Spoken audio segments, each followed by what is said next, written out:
SM. Krishna ಅವರ ಕಾಲದಲ್ಲಿ ಆರ್ಥಿಕ ಸ್ಥಿತಿಯನ್ನು ಸುಧಾರಿಸೋದಕ್ಕೆ ಕೆಲವೊಂದು ಮಹತ್ತರವಾದ ನಿರ್ಧಾರಗಳನ್ನು ತಗೊಂಡ್ರು.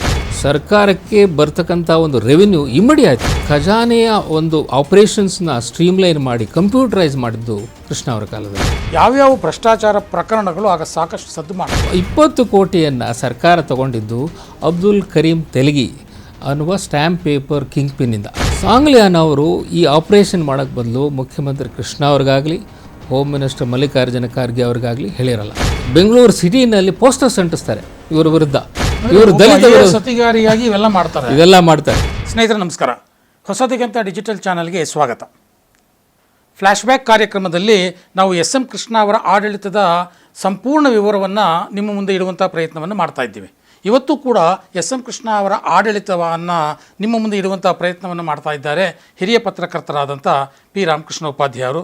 ನಾನು ರಾಮಕೃಷ್ಣ ಉಪಾಧ್ಯಾಯರಿಗೆ ಸ್ವಾಗತವನ್ನು ಬಯಸ್ತೇನೆ. ನಮಸ್ತೆ. ನಮಸ್ಕಾರ ಸರ್, ಕಳೆದ ಸಂಚಿಕೆಯಲ್ಲಿ ಎಸ್.ಎಂ. ಕೃಷ್ಣ ಅವರು ಎದುರಿಸಿದಂಥ ಸವಾಲುಗಳ ಬಗ್ಗೆ ಸಾಕಷ್ಟು ಮಾಹಿತಿಯನ್ನು ನಮ್ಮ ವೀಕ್ಷಕರಿಗೆ ನೀವು ನೀಡಿದರು.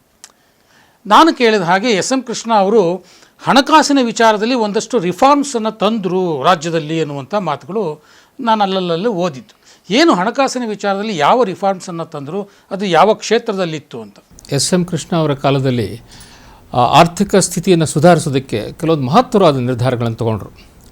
ಅದರಲ್ಲಿ ತುಂಬ ಪ್ರಮುಖವಾದಂಥದ್ದು ಅಂದರೆ ಅವರು ಮಾಡಿದ್ದು ಈಗ ಸ್ಟೇಟ್ ಗೌರ್ಮೆಂಟ್ಗೆ ಸೋರ್ಸಸ್ ಆಫ್ ಇನ್ಕಮ್ ಇರ್ತಕ್ಕಂಥದ್ದು ಕಮರ್ಷಿಯಲ್ ಟ್ಯಾಕ್ಸು, ಅದು ಬಿಟ್ಟರೆ stamps and registration, excise duty ಮತ್ತು ಮೋಟರ್ ವೆಹಿಕಲ್ ಟ್ಯಾಕ್ಸ್. ಇದು ಮುಖ್ಯವಾಗಿ 4 ಸ್ಟ್ರೀಮ್. ಸ್ಟ್ಯಾಂಪ್ಸ್ ಆ್ಯಂಡ್ ರಿಜಿಸ್ಟ್ರೇಷನ್ ಮತ್ತು ಕಮರ್ಷಿಯಲ್ ಟ್ಯಾಕ್ಸು ಡೈರೆಕ್ಟಾಗಿ ಖಜಾನೆಗೆ ಹೋಗ್ಬಿಡುತ್ತೆ. ಸೊ ಅದರಿಂದ ಏನೋ problem. Even motor vehicle tax ಕೂಡ ಡೈರೆಕ್ಟಾಗಿ ಡಿಪಾರ್ಟ್ಮೆಂಟ್ ಮೂಲಕ ಬರುತ್ತೆ. ಆದರೆ ಎಕ್ಸೈಸ್ ಡ್ಯೂಟಿನಲ್ಲಿ ಭಾಳಷ್ಟು ಲೂಪ್ ಹೋಲ್ಸ್ ಇರ್ತಾಯಿತ್ತು. ಸೊ ಇದು ಮೊದಲಿಂದ ನಡ್ಕೊಂಬಂದಿರ್ತಕ್ಕಂಥದ್ದು. ಹಿಂದಿನ ಸರ್ಕಾರಗಳು ಕೂಡ ಇದಕ್ಕೆ ಗಮನ ಹರಿಸಿರಲಿಲ್ಲ. ಅದಕ್ಕೆ ಆ ಹೆಂಡದ ದೊರೆಗಳು ಮತ್ತು ಕೆಲವು ಅಧಿಕಾರಿಗಳು ಮತ್ತು ರಾಜಕಾರಣಿಗಳು ಎಲ್ಲ ಶಾಮೀಲಾಗಿದ್ದರು. ಹಾಗಾಗಿ ಅದು ಡಿಸ್ಟ್ರಿಬ್ಯೂಷನ್ನಲ್ಲಿ ಸಮಸ್ಯೆ ಇತ್ತು, ಅದರ ಪ್ರೊಡಕ್ಷನಲ್ಲಿ ಕೂಡ ಸಮಸ್ಯೆ ಇತ್ತು. ಇದೆರಡನ್ನು ಯಾವುದೇ ಸರ್ಕಾರ ಹ್ಯಾಂಡಲ್ ಮಾಡಿರಲಿಲ್ಲ. ಅದನ್ನು ಎಸ್.ಎಂ. ಕೃಷ್ಣ ಅವರು ಭಾಳ ಸೀರಿಯಸ್ ತಗೊಂಡು ಇದು ಭಾಳ ಇಂಪಾರ್ಟೆಂಟ್ ಆದಂಥ ಸೋರ್ಸ್ ಆಫ್ ರೆವಿನ್ಯೂ, ಅದನ್ನು ನಾವು ಕರೆಕ್ಟ್ ಮಾಡಬೇಕು ಅಂಥೇಳಿ ಆರ್ಥಿಕ ಇಲಾಖೆ ಅಧಿಕಾರಿಗಳಿಗೆ ಡೈರೆಕ್ಷನ್ ಕೊಡ್ತಾರೆ. ಏನಾರೊಂದು ಇದಕ್ಕೆ ಸೊಲ್ಯೂಷನ್ ಕಂಡುಹಿಡಿಯಿರಿ ಅಂತಾರೆ. ಆಗ ಮಾಡಿರ್ತಕ್ಕಂಥದ್ದು ಕರ್ನಾಟಕ ಬೇವರೇಜಸ್ ಕಾರ್ಪೊರೇಷನ್ ಅಂತ ಹೇಳಿ. ಸೊ ಸ್ಟೇಟ್ ಬಿವರೇಜಸ್ ಕಾರ್ಪೊರೇಷನ್ ಮೂಲಕ ಈ ಎಲ್ಲವನ್ನು ಸ್ಟ್ರೀಮ್ಲೈನ್ ಮಾಡಬೇಕು ಅನ್ನುವ ನಿರ್ಧಾರಕ್ಕೆ ಬಂದರು. ಸೊ ಬಿವರೇಜಸ್ ಕಾರ್ಪೊರೇಷನ್ನು ಇದನ್ನು ಪ್ರೊಡಕ್ಷನ್ ಕಂಟ್ರೋಲ್ ಮಾಡ್ತಕ್ಕಂಥದ್ದು, ಡಿಸ್ಟ್ರಿಬ್ಯೂಷನ್ ಎರಡೂ ಕೂಡ ಬರಬೇಕು, ಅವ್ರ ಮೂಲಕನೇ ಹೋಗಬೇಕು ಅಂಥೇಳಿ. ಸೊ ಹಾಗೆ ಮಾಡಿದ್ದರಿಂದ ಅವರು ಡೈರೆಕ್ಟಾಗಿ ಮಾರಾಟ ಮಾಡೋಕ್ಕಾಗ್ತಾ ಇರಲಿಲ್ಲ. ಮೊದಲೆಲ್ಲ ಏನು ಮಾಡ್ತಾಯಿದ್ರು, ಅಂಗಡಿಗಳಿಗೆ ಡೈರೆಕ್ಟಾಗಿ ಕೊಟ್ಬಿಡ್ತಾಯಿದ್ರು. ಈಗ ಒಂದು MSIL ಅನ್ನುವಂಥ ಒಂದು ಕರ್ನಾಟಕದ ಸಂಸ್ಥೆ, ರಾಜ್ಯ ಸಂಸ್ಥೆ ಮೂಲಕನೇ ಡೈರೆಕ್ಷನ್ ಹೋಗ್ಬೇಕಂತೆ. ಮತ್ತು ಇನ್ನೂ ಕೆಲವು ಅವರು ನಿರ್ಧಾರಗಳನ್ನು ತೊಗೊಂಡಿದ್ದು, ಮೊದಲು ಅದರ ಮೇಲೆ MRP ಹಾಕ್ತಾ ಇರಲಿಲ್ಲ. ದೆನ್ ಸ್ಟ್ರೀಮಿಂಗ್ ಬರ್ತಾ ಇರಲಿಲ್ಲ. ದೆನ್ ಆಮೇಲೆ ಸೆಕೆಂಡ್ಸ್ ಆ್ಯಂಡ್ ಥರ್ಡ್ಸ್ ಅಂತ ನಡೀತಾ ಇತ್ತು. ಅದೇನೆಂದರೆ ಸೆಕೆಂಡ್ಸ್ ಅಂದರೆ ಇವ್ರು ಏನು ಸೇಲ್ ಮಾಡ್ತಾ ಇದ್ದಾರೆ ಇನ್ನೊಂದಷ್ಟು ಯಾವುದೇ ಲೆಕ್ಕಕ್ಕೆ ಬರದೆ ಹೋಗ್ತಾಯಿದ್ದು, ಪ್ಯಾರಲಲ್ಲಿ ಹೋಗ್ತಾಯಿದ್ದು. ಇನ್ನು ಥರ್ಡ್ಸ್ ಅಂದರೆ ಲೇಬಲ್ ಮಾತ್ರ. ಈಗ ಶಿವಾಸ್ ರೀಗಲ್ ಇರ್ಬೋದು, ಅದು ಬ್ಲ್ಯಾಕ್ ಲೇಬಲ್ ಇರ್ಬೋದು, ಇಂಥ ಲೇಬಲ್ಗಳನ್ನು ಹಾಕ್ಬಿಟ್ಟು ಯಾವುದೋ ಒಂದು ವಿಸ್ಕಿ ಕೊಡ್ತಕ್ಕಂಥದ್ದು, ಇಂಥವೆಲ್ಲ ಸರ್ಕಾರದ ಒಂದು ಕೃಪಾ ಕಟಾಕ್ಷದಲ್ಲೇ ನಡೀತಾ ಇತ್ತು. ಸೊ ಇದರಿಂದ ಭಾಳಷ್ಟು ಹೆಂಡದವರುಗಳು ಬೇಕಾದಷ್ಟು ದುಡ್ಡು ಮಾಡ್ತಾಯಿದ್ರು. ಹಾಗಾಗಿ ಅವರು ಭಾಳ ಪವರ್ಫುಲ್ ಕೂಡ ಆಗಿದ್ದರು ಪೊಲಿಟಿಕಲಿ. ಸೊ ಇದಕ್ಕೆಲ್ಲ ಒಂದು ಗತಿ ಕಾಣಿಸ್ಬೇಕು, ಸರ್ಕಾರಕ್ಕೆ ಡೈರೆಕ್ಟಾಗಿ ಇನ್ಕಮ್ ಬರೋದಕ್ಕೆ ಮಾಡಬೇಕು ಅಂತ ಹೇಳಿ ಕೃಷ್ಣ ಅವರು ಮಾಡಿದ್ರಿಂದ ಸೊ ಒಂದು ದಸಲ್ಲಿ ಸ್ಟ್ರೀಮ್ಲೈನ್ ಮಾಡಿ ಇದ್ರ ಮೂಲಕನೇ ಹೋಗಬೇಕು ಅನ್ನೋದನ್ನು ಅವರಿಗೂ ಒಪ್ಪಿಸ್ಬೇಕಾಗಿತ್ತಲ್ಲ. ಸೊ ಅವರಿಂದ ವಿರೋಧ ವ್ಯಕ್ತ ಸಾಕಷ್ಟು ಅವ್ರಿಗೂ ಸಾಕಷ್ಟು ಇದ್ರ ಬಗ್ಗೆ ಅನುಮಾನಗಳಿತ್ತು, ಹೆಂಗಾಗುತ್ತೆ ಏನು, ಮತ್ತು ಅವರ ಪವರು ಹೋಗುತ್ತಲ್ಲ ಸ್ವಲ್ಪ. ಸೊ ಆವಾಗ ಫೈನಾನ್ಸ್ ಡಿಪಾರ್ಟ್ಮೆಂಟ್ನ ಅಧಿಕಾರಿಗಳು ಅವ್ರನ್ನೆಲ್ಲ ಕರೆದು ಒಂದು ಮೀಟಿಂಗ್ ಮಾಡ್ತಾರೆ. ಮೀಟಿಂಗ್ ಮಾಡಿಬಿಟ್ಟು, ನೋಡಿ ನಿಮಗೂ ಈಗ ಸಾಕಷ್ಟು ಸಮಸ್ಯೆಗಳಿವೆ, ಯಾಕಂದರೆ ಅವರು ಇವರು ಎಕ್ಸೈಸ್ ಅಫಿಷಿಯಲ್ಸ್ ಹೋಗಿ ರೈಡ್ ಮಾಡ್ತಕ್ಕಂಥದ್ದು, ಅವ್ರ ಮೇಲೆ ಇಲ್ತಕ್ಕಂಥ ಚಾರ್ಜ್ ಹಾಕ್ತಕ್ಕಂಥದ್ದು ಮತ್ತು ವಸೂಲಿ ಮಾಡ್ತಕ್ಕಂಥದ್ದು ಇದೆಲ್ಲ ನಡೀತಾ ಇತ್ತು, ಹ್ಯಾರಾಸ್ಮೆಂಟ್. ಅದನ್ನೆಲ್ಲ ತಪ್ಪಿಸ್ಬೇಕಾದ್ರೆ ಈ ಒಂದು ಹೊಸ ಇದನ್ನು ಮಾಡಿ ನೋಡಿ, ನೀವು ಪ್ರಯತ್ನ ಮಾಡಿ ನೋಡಿ. ಅವ್ರಿಗೂ ಎಲ್ಲ ಹೇಳಿದ ಮೇಲೆ ಅವ್ರು ಆಯಿತು ನೋಡೋಣ ಅಂತ ಹೇಳಿದ್ರು. Then finally it became a smooth affair. So ಹಾಗಾಗಿ ಸರ್ಕಾರಕ್ಕೆ ಬರ್ತಕ್ಕಂಥ ಒಂದು ರೆವಿನ್ಯೂ ಇಮ್ಮಡಿ ಆಯಿತು. So that was a very major step Krishna government ಅಂದ್ರೆ ಎಷ್ಟು ಸೋರಿಕೆ ಆಗ್ತಿತ್ತು ಸರ್ಕಾರಕ್ಕೆ ಸೋರಿಕೆ ಆಗ್ತಾ ಇತ್ತು, ಅದನ್ನು ಸ್ಟ್ರೀಮ್ಲೈನ್ ಮಾಡತಕ್ಕಂಥ ಕೆಲಸವನ್ನು ಕೃಷ್ಣ ಮಾಡಿದ್ರು. ಎರಡನೇದಾಗಿ ಅವ್ರು ಮಾಡಿದ್ದು ಖಜಾನೆ. ಸರ್ಕಾರಿ ಖಜಾನೆಗೆ ಎಲ್ಲ ದುಡ್ಡು ಬರಬೇಕು. ಆಮೇಲೆ ನಾವು ಬೇರೆ ಬೇರೆ ಡಿಸ್ಟ್ರಿಕ್ಟ್ಗಳಿಂದ ಬರಬೇಕು, ತಾಲೂಕುಗಳಿಂದ ಬರಬೇಕು, ಪಂಚಾಯತ್ ರಾಜು, ಆಮೇಲೆ ಇಲ್ಲಿಂದನೂ ಅಲ್ಲಿಗೆಲ್ಲ ಹೋಗಬೇಕು. ಫಂಡ್ಸ್, ಸೆಂಟ್ರಲ್ ಫಂಡ್ಸ್ ಬಂದಿದ್ದನ್ನೆಲ್ಲ ಕಳಿಸ್ತಕ್ಕಂಥದ್ದು. ಇದಕ್ಕೆಲ್ಲ ಒಂದು ವ್ಯವಸ್ಥೆ ಸರಿಯಾಗಿರಲಿಲ್ಲ. ಸೊ ಈ ಖಜಾನೆಯ ಒಂದು ಆಪರೇಷನ್ಸ್ನ ಸ್ಟ್ರೀಮ್ಲೈನ್ ಮಾಡಿ ಕಂಪ್ಯೂಟರೈಸ್ ಮಾಡಿದ್ದು ಕೃಷ್ಣ ಅವರ ಕಾಲದಲ್ಲಿ. ಅದಕ್ಕೆ ಕಂಪ್ಯೂಟರ್ ಕಾರ್ಪೊರೇಷನ್ ಆಫ್ ಇಂಡಿಯಾ ಅಂತ ಗೌರ್ಮೆಂಟ್ ಆಫ್ ಇಂಡಿಯಾ ಸಂಸ್ಥೆ ಇತ್ತು. ಅವರ ಒಂದು ತಾಂತ್ರಿಕ ಸಲಹೆಯಿಂದಾಗಿ ಇದನ್ನು ಸ್ಟ್ರೀಮ್ಲೈನ್ ಮಾಡ್ಕೊಂಡು ಹೋದರು. ಅದರಿಂದ ಏನಾಯಿತು ಅಂದರೆ ಈಗ ನೋಡಿ ಭಾಳ ಅನುಕೂಲ ಆಯಿತು. ಪ್ರತಿಯೊಂದು ಟ್ರಾನ್ಸಾಕ್ಷನ್ ಕೂಡ ಆ ಸಿಸ್ಟಮ್ ಮೂಲಕನೇ ಹೋಗಬೇಕು. ಆಮೇಲೆ ಇವರು ಕಳಿಸ್ತಕ್ಕಂಥ ದುಡ್ಡು ಅದು ಡೈರೆಕ್ಟಾಗಿ ಆ ಅಧಿಕಾರಿಗೆ ಹೋಗ್ತಾ ಇತ್ತು. ಅವರು ಡಿಸ್ಟ್ರಿಬ್ಯೂಟ್ ಮಾಡಿದ್ದು ಅವ್ರು ಯಾರು ಕೊಟ್ಟಿದ್ದಾರೆ, ಎಲ್ಲಿ ಹೋಗಿದೆ ಹಣ, ಅದು ಎಲ್ಲ ರೆಕಾರ್ಡ್ ಆಗ್ತಾ ಇತ್ತು. Accountability and transparency. ಆಮೇಲೆ at the end of the day finance ಸೆಕ್ರೆಟರಿಗೆ ಇವತ್ತು ಬೆಳಗಿಂದ ಸಂಜೆವರೆಗೆ ಏನೇನು ಟ್ರಾನ್ಸಾಕ್ಷನ್ ಆಗಿದೆ, ಸರ್ಕಾರಕ್ಕೆ ಎಷ್ಟು ದುಡ್ಡು ಬಂದಿದೆ, ಎಷ್ಟು ಆಚೆ ಹೋಗಿದೆ, ಇದೆಲ್ಲ ಇನ್ಫಾರ್ಮೇಷನ್ ಮೊದಲೆಲ್ಲ ಎಲ್ಲ ಪೇಪರ್ ಅಂದರೆ ಸ್ಟೇಟ್ ಟ್ರೆಜರಿಯಿಂದ ಗ್ರಾಮ ಪಂಚಾಯತಿವರೆಗೂ ಹೋಗತಕ್ಕಂಥದ್ದು. ಸೊ ಇದನ್ನು ಖಜಾನೆ ಅನ್ನುವ ಒಂದು ಟೆಕ್ನಾಲಜಿ ಮೂಲಕ ಸಾಫ್ಟ್ವೇರ್ ಡೆವಲಪ್ ಮಾಡಿದರು. ಅದರ ಮೂಲಕ ಮಾಡಿದ್ರು. ಇದು ಕೇಂದ್ರ ಸರ್ಕಾರ ಬಿಟ್ಟರೆ ಕೃಷ್ಣ ಸರ್ಕಾರ ಮಾಡಿದಂಥ ಪ್ರಥಮವಾದಂಥ ಬೇರೆ ಯಾವುದೇ ರಾಜ್ಯ ಮಾಡಿರಲಿಲ್ಲ.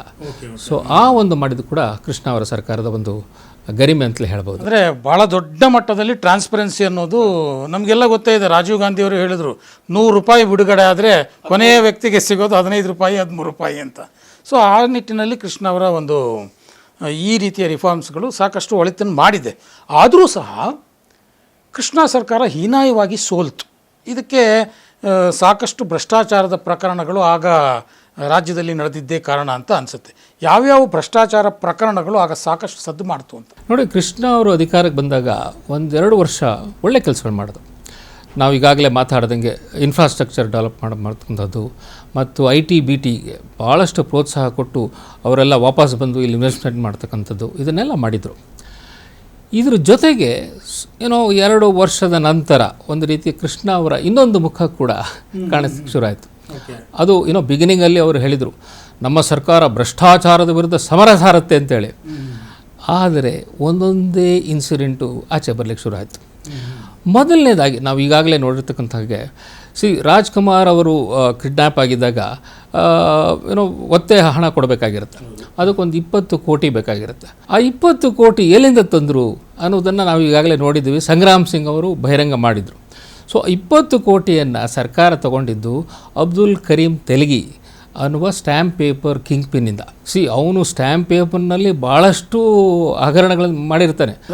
ಸ್ಟಾಂಪ್ ಪೇಪರ್ಗಳನ್ನು ಮುದ್ರೆ ಮಾಡಿ ಕೊಟ್ಟಿದ್ದ. ಅವನು ದೇಶಾದ್ಯಂತ ಅವನ ಆಪರೇಷನ್ಸ್ ಇರುತ್ತೆ. ಅದರಲ್ಲಿ ಕರ್ನಾಟಕ ಕೂಡ ಒಂದು ಭಾಳ ಮುಖ್ಯವಾದಂಥ ಆಪರೇಷನ್.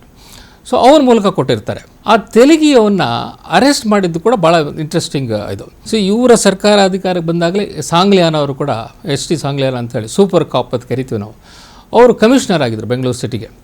ಸೊ ರಾಜ್ಕುಮಾರ್ ಕಿಡ್ನಾಪ್ ಆದ ಸಂದರ್ಭದಲ್ಲಿ ಇನ್ನೂ ಅರೆಸ್ಟ್ ಆಗಿರಲಿಲ್ಲ ಅಲ್ಲ, ಒಳಗಿದ್ದ, ಸರ್ಕಾರದ ಒಳಗಿದ್ದ. ಅವನು ಇನ್ಫ್ಯಾಕ್ಟ್ SM ಕೃಷ್ಣ ಅವರ ಮನೆಯಲ್ಲಿ ಮೀಟಿಂಗ್ನಲ್ಲೂ ಇದ್ನಲ್ಲ. ಸೊ ನಾವು ಅದನ್ನು ಎಲ್ಲ ಡಿಸ್ಕಸ್ ಮಾಡಿದ್ವಿ. ಸೊ ಅವನು ಜುಡಿಷಿಯಲ್ ಕಸ್ಟಲ್ಲಿ ಇರ್ತಾನೆ. ಸೊ ಬಟ್ ಅವನ ಅರೆಸ್ಟ್ ಮಾಡಿದ್ದು ಸಾಂಗ್ಲಿಯಾನ ಅವರು. ಸಾಂಗ್ಲಿಯಾನ ಅವರು ಬಂದು ಕಮಿಷನರ್ ಆದ ಕೂಡಲೇ ಯಾವ್ಯಾವುದು ಇಂಪಾರ್ಟೆಂಟ್ ಕೇಸಸ್ ಇದೆ ಅದನ್ನು ಹೇಗೆ ಸಾಲ್ವ್ ಮಾಡಬೇಕು ಅಂತ ನೋಡ್ತಾರೆ. ತೆಲುಗಿ ಕೇಸ್ ಇದೆ, ಭಾಳ ಇಂಟ್ರೆಸ್ಟಿಂಗ್ ಆಗಿದೆ. ಅದು ಯೂನಿಯನ್ ಹೋಮ್ ಮಿನಿಸ್ಟರ್ ಹೇಳ್ತಾರೆ, ಕರ್ನಾಟಕ ಒಂದರಲ್ಲೇ 32,000 ಕೋಟಿಯಷ್ಟು ಅವ್ಯವಹಾರ ಆಗಿದೆ ಅಂಥೇಳಿ, ಸ್ಟ್ಯಾಂಪ್ ಪೇಪರ್ಗೆ ಸಂಬಂಧಪಟ್ಟಾಗೆ. ಸೊ ಇನ್ನೇನಾರು ಮಾಡಿ ಹಿಡಿಬೇಕಲ್ಲ ಅಂತ ಹೇಳ್ಬಿಟ್ಟು ಅವರಿಗೆ ಬಾಂಬೆ ಮೂಲದಿಂದ ಒಂದಷ್ಟು ಇನ್ಫಾರ್ಮೇಷನ್ ಬರುತ್ತೆ ಅವನು ಎಲ್ಲಿದ್ದಾನೆ ಅಂತ ಹೇಳ್ಬಿಟ್ಟು. ಸೊ ಅವನು ರಾಜಸ್ಥಾನದ ಅಜ್ಮೀರ್ನಲ್ಲಿ ಈಗ ಇದ್ದಾನೆ ಅವ್ರನ್ನ ಅಂತ ಅವ್ರಿಗೆ ಇನ್ಫಾರ್ಮೇಷನ್ ಸಿಗುತ್ತೆ. ಇವರು 2 ಆಫೀಸರ್ಸ್ನ, ಒಳ್ಳೆ ಆಫೀಸರ್ಸ್ನ ಕಳಿಸ್ತಾರೆ, ಹೋಗಿ ನೋಡಿ ಹೇಗಾರು ಮಾಡಿ ಅಲ್ಲಿ ಆಫೀಸರ್ಸ್ನ ಮಾತಾಡಿಸ್ಬಿಟ್ಟು ಅವ್ನು ಹೇಗಾರು ಹೇಳ್ಕೊಂಬನ್ನಿ. ಅವ್ರು ಅರೆಸ್ಟ್ ಮಾಡ್ಕೊಂಡು ಕರ್ಕೊಂಬರ್ತಾರೆ. ಸೊ ಅವರು ಕರ್ಕೊಂಬಂದು ಇಲ್ಲಿ ಸ್ಟೇಟಲ್ಲಿ ಬಂದ ಕೂಡಲೇ ದೊಡ್ಡ ಸುದ್ದಿ ಆಗುತ್ತೆ. ಸಾಂಗ್ಲಿಯಾನ ಅವರು ಈ ಆಪರೇಷನ್ ಮಾಡೋಕ್ಕೆ ಬದಲು ಮುಖ್ಯಮಂತ್ರಿ ಕೃಷ್ಣ ಅವ್ರಿಗಾಗಲಿ ಹೋಮ್ ಮಿನಿಸ್ಟರ್ ಮಲ್ಲಿಕಾರ್ಜುನ ಖರ್ಗೆ ಅವ್ರಿಗಾಗಲಿ ಹೇಳಿರಲ್ಲ. ಸೊ ಅವರ ಗಮನಕ್ಕೆ ಬರದೆ ಈ ಆಪರೇಷನ್ ಆಗಿರುತ್ತೆ. ಅವರಿಗೆ ಸ್ವಲ್ಪ ಮುಜುಗರ ಆಗುತ್ತೆ. ಯಾಕಂದರೆ ಇವನ ಜೊತೆಗೆ ತೆಲುಗಿ ಜೊತೆಗೆ ಕೆಲವೊಂದು ಕೃಷ್ಣ ಸರ್ಕಾರದಲ್ಲಿದ್ದಂಥ ಮಂತ್ರಿಗಳು ಕೆಲವೊಂದು ಅಂಡರ್ಸ್ಟ್ಯಾಂಡಿಂಗ್ ಇಟ್ಕೊಂಡಿದ್ರು. ಅದರಲ್ಲಿ ಮುಖ್ಯವಾಗಿ ರೋಷನ್ ಬೇಗ್ ಮತ್ತು ಅವ್ರ ಬ್ರದರ್ ಆದಂಥ ರಹಾನ್ ಬೇಗ್ ಅಂತೇಳಿ. ಸೊ ಬರುತ್ತೆ. ಆಮೇಲೆ ಆ ವಿಚಾರಗಳೆಲ್ಲ ಇನ್ವೆಸ್ಟಿಗೇಷನ್ ಶುರು ಮಾಡ್ತಾರೆ. ಪೊಲೀಸ್ ಕಮಿಷನರ್ನ ಕರ್ಕೊಂಬಂದ್ಮೇಲೆ ಇನ್ವೆಸ್ಟಿಗೇಷನ್ ಶುರು ಆಗಬೇಕಲ್ಲ. ಆದರೆ ಸರ್ಕಾರ ನೋಡ್ಕೊಳ್ಳುತ್ತೆ. ಆ ಟ್ರಯಲ್ ಕೂಡ ನಡೀದೇ ಇದ್ದಂಗೆ ಸುಮಾರು 2 ವರ್ಷ ಟ್ರಯಲ್ ಕೂಡ ನಡೆಯಲ್ಲ. ಆವಾಗ ಜನ ಕೇಳಲಿಕ್ಕೆ ಶುರು ಮಾಡ್ತಾರೆ, ಇದನ್ನು CBIಗೆ ಯಾಕೆ ಕೊಡಬಾರ್ದು ಅಂತ. ಇವನ್ ಪೊಲೀಸ್ ಕಮಿಷನರ್ ಹೇಳ್ತಾರೆ, ಹೌದು this a fit case to be given, Sangliana ಅವರು fit case to be given for CBI ಅಂತ. ರಿಪೋರ್ಟರ್ಸ್ ಹೋಗಿ ಕೃಷ್ಣ ಅವ್ರನ್ನ ಕೇಳ್ತಾರೆ, ಯಾಕೆ ಕೊಡ್ತಾ ಇಲ್ಲ ನೀವು ಅಂತ. ನೋಡಿ, ನಮ್ಮಲ್ಲೂ ಒಳ್ಳೆ ಅಧಿಕಾರಿಗಳಿದ್ದಾರೆ, ನಮ್ಮಲ್ಲೂ ಒಳ್ಳೆ ಇನ್ವೆಸ್ಟಿಗೇಟರ್ಸ್ ಇದ್ದಾರೆ, ಆ CBIಗೆ ಯಾಕೆ ಕೊಡಬೇಕು ಅಂತೇಳಿ. ಸೊ ಆ ಒಂದು ಸಂದರ್ಭದಲ್ಲಿ CBIಗೆ ಕೇಸ್ ಕೊಡದೇ ಇದ್ದಕ್ಕಂಥದ್ದು ಕರ್ನಾಟಕ ಮತ್ತು ಮಿಜೋರಾಂ ಎರಡೇ ಸರ್ಕಾರಗಳು. ರಾಜ್ಯ ಸರ್ಕಾರಗಳು ಬೇಕಾದರೆ ಪರ್ಮಿಷನ್ ಕೊಡದೇ ಇರ್ಬೋದು. ಈಗ ನಾವು ನೋಡ್ತೀವಿ ಭಾಳಷ್ಟು ನಾನ್ BJP ಗೌರ್ಮೆಂಟ್ಗಳೆಲ್ಲ CBIನ ಬ್ಯಾನ್ ಮಾಡಿದ್ದಾರೆ. ಬಟ್ ಆ ಕಾಲದಲ್ಲಿ ಕರ್ನಾಟಕ ಮತ್ತು ಮಿಜೋರಾಂ ಇದೆರಡು ಕೊಟ್ಟಿರಲಿಲ್ಲ. ಸೊ ಹೀಗೆ CBIಗೂ ಕೊಡಲ್ಲ, ಅವನ ಕೇಸ್ ಹಾಗೆ ಉಳ್ಕೊಂಡೇ ಇರುತ್ತೆ. ದೆನ್ ಅದರಿಂದ ಫೈನಲಿ ಏನೂ ಆಚೆ ಬರೋದಿಲ್ಲ, ಆ ಕೇಸ್ ಅಲ್ಲಿಗೆ ಸತ್ತೋಗ್ಬಿಡುತ್ತೆ. ಸೊ ಈ ರೀತಿ ಆಯಿತು. ಆಮೇಲೆ ಇನ್ನೊಂದು ಕೇಸ್ನಲ್ಲಿ ಸ್ವಾಸ್ಥ್ಯ ಮಂತ್ರಿ ಆಗಿದ್ದಂಥ ಮಾಲಕರೆಡ್ಡಿ ಅವರ ಡಿಪಾರ್ಟ್ಮೆಂಟ್ನಲ್ಲಿ ಡ್ರಗ್ಸ್ ಕಂಟ್ರೋಲ್, ಆರೋಗ್ಯ ಸಚಿವ. ಸೊ ಡ್ರಗ್ಸ್ ಕಂಟ್ರೋಲರ್ ಡಿಪಾರ್ಟ್ಮೆಂಟ್ನಲ್ಲಿ ಒಂದು ಹಗರಣ ಇರುತ್ತೆ. 300 ಕೋಟಿ ರೂಪಾಯಿಯಷ್ಟು ಅವ್ಯವಹಾರ ನಡೆದಿರುತ್ತೆ. ಸೊ ಅದಕ್ಕೆ ಸಂಬಂಧಪಟ್ಟಂತೆ ಡಿಪಾರ್ಟ್ಮೆಂಟಲ್ಲೇ ಇದ್ದಂಥ 3 ಜನ ಅಧಿಕಾರಿಗಳು ಒಂದು ರಿಟರ್ನ್ ಕಂಪ್ಲೇಂಟ್ ಕೊಟ್ಟಿರ್ತಾರೆ. ನೋಡಿ, ನಮ್ಮ ಡಿಪಾರ್ಟ್ಮೆಂಟ್ನಲ್ಲಿ ಕಂಟ್ರೋಲರ್ ಆದಂಥ ರಾಜಶೇಖರ್ ಅವರು ಮತ್ತು ಮಂತ್ರಿ ಆದಂಥ ಮಲಕರೆಡ್ಡಿ ಇಬ್ಬರು ಸೇರಿ ವ್ಯವಹಾರ ಮಾಡಿದ್ದಾರೆ. ಸ್ಪೂರಿಯಸ್ ಡ್ರಗ್ಸನ್ನು ಮಲ್ಟಿನ್ಯಾಷನಲ್ ಕಂಪ್ನಿಗಳಿಂದ ತಗೊಂಡು ನಮ್ಮ ಹೆಲ್ತ್ ಸೆಂಟರ್ಸ್ ಇದೆಲ್ಲ ಅಲ್ಲಿಗೆಲ್ಲ ಕಳಿಸಿದ್ದಾರೆ. ಕಳಪೆ ಔಷಧಗಳು ಕಳಿಸಿದ್ದಾರೆ ಅಂತೇಳಿ. ಇದ್ರ ಬಗ್ಗೆ ಕೃಷ್ಣ ಅವ್ರನ್ನ ಕೇಳಿದಾಗ, ಆಯಿತು ಇದ್ರ ಬಗ್ಗೆ ಇನ್ವೆಸ್ಟಿಗೇಟ್ ಮಾಡೋಣ ಅಂತ ಹೇಳ್ತಾರೆ. ಅದು ಏನೂ ಮಾಡಲ್ಲ. ಅದೊಂದು 2-3 ತಿಂಗಳಾಗುತ್ತೆ. ಆಮೇಲೆ ಮಾಲಕರೆಡ್ಡಿ ಅವರಿಗೆ ನಮ್ಮ ಮುಖ್ಯಮಂತ್ರಿಗಳೇ ನನಗೆ ಒಂದು ರೀತಿಯ ಪ್ರೊಟೆಕ್ಷನ್ ಕೊಡ್ತಾ ಇದ್ದಾರೆ ಅಂದ್ಬಿಟ್ಟು ಅವ್ರು ಯಾರು ಅಲಿಗೇಷನ್ ಮಾಡಿರ್ತಾರೆ ಆ 3 ಜನ ಆಫೀಸರ್ಸ್ನ ಸಸ್ಪೆಂಡ್ ಮಾಡಿಸ್ತಾರೆ. ಸೊ ಈ ಕೇಸನ್ನು ಇನ್ವೆಸ್ಟಿಗೇಟ್ ಮಾಡಿ ಇದು ಆಚೆ ಬರಲಿಕ್ಕೆ ಕಾರಣವಾಗಿದ್ದು ಆವಾಗ ಲೋಕಾಯುಕ್ತ ಆಗಿದ್ದಂಥ ವೆಂಕಟಾಚಲ ಅವರು. ವೆಂಕಟಾಚಲ ಅವರು I think first Lokayukta at that time ಈ ಥರ ದೊಡ್ಡ ದೊಡ್ಡ ಹಗರಣಗಳನ್ನು ಆಚೆ ತಂದವರು. ಸೊ ಇದು ಒಂದು ಆಚೆ ತಂದಿರ್ತಾರೆ. ಅವರು ಮಧ್ಯೆ ಹೋದ್ಬಿಟ್ಟು ನೋಡಿ, ಅವರು ಕಂಪ್ಲೇನೆಂಟ್ಸು ಸರ್ಕಾರದಲ್ಲಿ ಯಾವ ರೀತಿ ಹುಡುಕುಗಳಿದೆ ಅಂತ ಆಚೆ ತಂದವರು ಅವ್ರನ್ನೇ ಸಸ್ಪೆಂಡ್ ಮಾಡ್ತಾ ಇದ್ದಾರಲ್ಲ, ಸರಿಯಲ್ಲ ಇದು ಅಂತ ಅವ್ರು ಹೇಳ್ತಾರೆ. ಆಮೇಲೆ ಆ ಸಸ್ಪೆನ್ಷನ್ನ ರಿವೋಕ್ ಮಾಡ್ತಾರೆ. ಸೊ ಇದು ಒಂದು ಹಗರಣ. ಇನ್ನೊಂದು CMCs 6 CMCsನಲ್ಲಿ ಕಮಿಷನರ್ಸ್ ಇರ್ತಾರೆ. ಅವರೆಲ್ಲ KS ಆಫೀಸರ್ಸ್. ಅವರು ನಗರಸಭೆ CMCಗಳು ಸೇರಿದ ಅಲ್ಲಿ 232 ಕೋಟಿಯಷ್ಟು ಹಗರಣ ಆಗಿದೆ ಅಂತ ಹೇಳ್ಬಿಟ್ಟು ಲೋಕಾಯುಕ್ತ ತನಿಖೆಯಿಂದ ಗೊತ್ತಾಗುತ್ತೆ. ಅದೆಲ್ಲ KS ಆಫೀಸರ್ಸ್ ಇನ್ವಾಲ್ವ್ ಆಗಿರ್ತಾರೆ. ಈ ಕೇಸ್ ಕೂಡ ಮುಖ್ಯಮಂತ್ರಿ ಆಯಿತು ಇದನ್ನು ಇನ್ವೆಸ್ಟಿಗೇಟ್ ಮಾಡಿಸೋಣ ಅಂತಾರೆ. ಆದರೆ ಏನೂ ಆಗಲ್ಲ. ಕೆಲವು ತಿಂಗಳ ನಂತರ ಅವರು ರೀಇನ್ಸ್ಟೇಟ್ ಆಗ್ತಾರೆ. ಆ ಸಸ್ಪೆಂಡೆಡ್ ಆಫೀಸರ್ಸ್ ಅಷ್ಟೇ ಅಲ್ಲ, ಅವ್ರಿಗೆ ಪ್ರಮೋಷನ್ ಕೂಡ ಸಿಗುತ್ತೆ. ನೋಡಿ, ಸರ್ಕಾರದಲ್ಲಿ ಏನೆಲ್ಲ ನಡೆಯುತ್ತೆ ಅನ್ನೋದಕ್ಕೆ ಇದು ಒಂದು ಉದಾಹರಣೆ. ಅಂದರೆ ಸ್ವತಃ SM ಕೃಷ್ಣ ಅವರ ಮೇಲೆ ಯಾವುದೇ ವೈಯಕ್ತಿಕವಾಗಿ ಭ್ರಷ್ಟಾಚಾರದ ಆರೋಪ ಬರದೇ ಇದ್ದರೂ ಕೂಡ ಭ್ರಷ್ಟಾಚಾರಿ ಮಂತ್ರಿಗಳನ್ನು ಅವರು ರಕ್ಷಣೆ ಮಾಡಿದ್ರು ಅನ್ನುವಂಥದ್ದು ಬಹಳ ದೊಡ್ಡ ಆರೋಪ ಅವ್ರ ಮೇಲೆ ಹಾಗೆ. ಆಮೇಲೆ ಇನ್ನೊಂದು ಆಗಿದ್ದು ಅವರ ಕಾಲದಲ್ಲಿ ಸೋಷಿಯಲ್ ವೆಲ್ಫೇರ್ ಸೆಕ್ರೆಟರಿ ಆಗಿದ್ದಂಥ ಶಿವರಾಮು ಅಂತ ಹೇಳಿ IAS ಆಫೀಸರು. ಅವ್ರ ಮೇಲೆ ಅಲಿಗೇಷನ್ ಬಂದಿರುತ್ತೆ. ರೆಕ್ರೂಟ್ಮೆಂಟ್ ಸಂಬಂಧಂತೆ ಯಾವುದೋ ಒಂದಷ್ಟು ಲಂಚ ಪ್ರಕರಣ ಇದೆ ಅಂಥೇಳಿ. ಅದು ಒಂದು ಪತ್ರಿಕೆಯಲ್ಲಿ ಬರುತ್ತೆ. ಅದು ಪತ್ರಿಕೆಯಲ್ಲಿ ಬಂದಾಗ ಅವರು ಸಿಟ್ಟಿಗೆದ್ಬಿಟ್ಟು ಆ ಪತ್ರಕರ್ತರ ಮೇಲೆ ಹಲ್ಲೆ ಮಾಡಿಸ್ತಾರೆ, ಗುಂಡಾಗಳನ್ನು ಕಳಿಸಿ. ಆಮೇಲೆ ಆ ಪತ್ರಿಕೆ ಮೇಲೂ ಮತ್ತು ಆ ಪತ್ರಕರ್ತರ ಮೇಲೆ ಇಬ್ಬರ ಮೇಲೂ ಕೂಡ ಸಿವಿಲ್ ರೈಟ್ಸ್ ಆ್ಯಕ್ಟ್ನಲ್ಲಿ ಕೇಸ್ ಹಾಕ್ತಾರೆ. ಬಿಕಾಸ್ ಈ was from the SC community. So ಅಷ್ಟು ಮಾಡೋದಲ್ಲದೆ ಇಡೀ ಬೆಂಗಳೂರು ಸಿಟಿನಲ್ಲಿ ಪೋಸ್ಟರ್ಸ್ ಅಂಟಿಸ್ತಾರೆ ಇವರ ವಿರುದ್ಧ. ಇವರು ದಲಿತ ಇವೆಲ್ಲ ಮಾಡ್ತಾರೆ. ಇದು ದಲಿತ ವಿರೋಧಿ ಮಾಧ್ಯಮ ಅಂತ ಹೇಳ್ಬಿಟ್ಟು ಅವ್ರ ಮೇಲೆ ಎಲ್ಲ ಮಾಡ್ತಾರೆ. ಸೊ ಇದನ್ನೆಲ್ಲ ನೋಡಿಕೊಂಡು ಕೃಷ್ಣ ಏನೂ ಮಾಡಲ್ಲ.